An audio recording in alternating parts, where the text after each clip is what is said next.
அனைவருக்கும் வணக்கங்க. நந்திகேஸ்வர அஸ்ட்ராலஜிலேருந்து பேசுகிறேங்க. இந்த பஞ்சபூதக ராசியின் வீடுகள் குறிச்சிருக்கேங்க. மேசத்துக்கு வந்துங்க நெருப்புங்க, ரிஷபத்துக்கு நிலம், மிதுனத்துக்கு காற்று, கடகம்,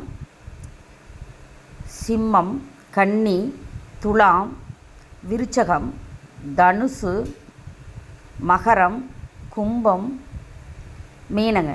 இதுக்கு வந்துங்க இது பஞ்சபூதங்கள். இதுதாங்க அடங்கியிருக்கும். அதுக்கு நெருப்பு வந்துங்க தன்னை போலவே மாற்றுங்க. இவர் சொல்வதே சரி, வெல்ல முடியாதுங்க இவரை. நிலம் திடகாத்திரமானவங்க. காற்று ராசிகள்லாங்க சுயநலமாக இருப்பாங்க, வளைந்து கொடுப்பாங்க. நீர் ராசி வந்துங்க சூழ்நிலைக்கு ஏற்ப மாறுபாங்க.